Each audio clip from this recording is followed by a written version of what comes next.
ថ្វាយបង្គំសម្ដេចជាអង្គម្ចាស់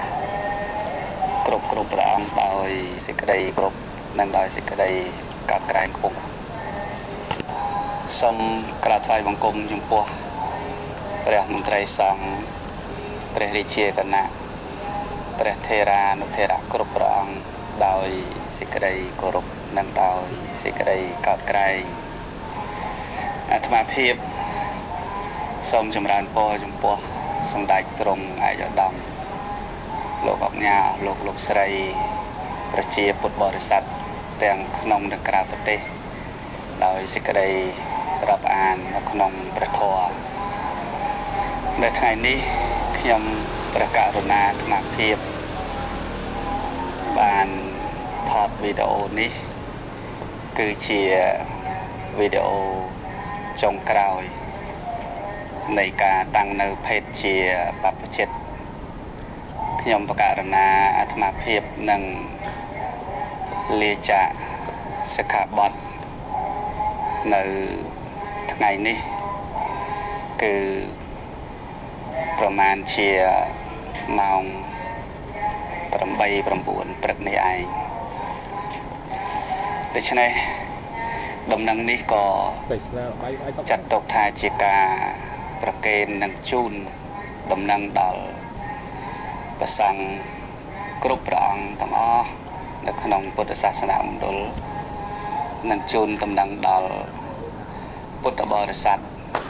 ទាំងអស់ដែលជាញាតិមិត្តព្រះធម៌ជាពុទ្ធបរិស័ទនៅក្នុងព្រះពុទ្ធសាសនាយើងនេះដែលធ្លាប់តែបានស្ដាប់និងគាំទ្រចំពោះខ្ញុំកណ្ដាលអាត្មាភាពក៏ដូចជាធ្លាប់ស្គាល់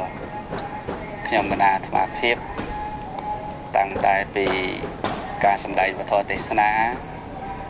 ទាំងការដែលទំនុកបំរុងចិញ្ចឹមព្រះសង្ឃនៅក្នុងវត្តប្រាសាទនាងខ្មៅកន្លងមកពេលវេលាសម្រាប់សត្វលោកគឺមិនទៀងមិនថិតថេរមិនជាក់លាក់មិនប្រកបដូច្នេះជីវិត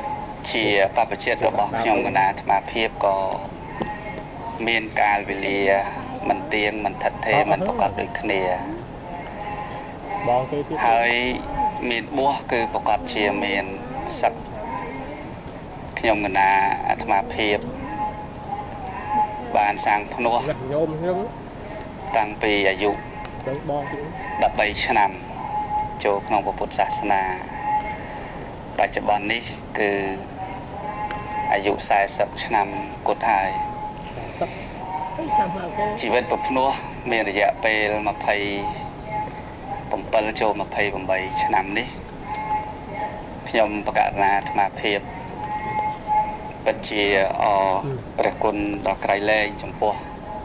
ព្រះរតនត្រ័យទាំងឡាយ3មានពុទ្ធពធព្រះសង្ឃជាពិសេសគឺព្រះពុទ្ធសាសនាដែលជាសាសនាដ៏មានគុណមហាធំធេងសម្រាប់ខ្ញុំបកករណាអាត្មាភាពបានចូលមុខជ្រកកោនរស់រៀនមានជីវិតមានឱកាសបានរៀនសូត្រសិក្សាមានឱកាសបានឧបត្ថម្ភ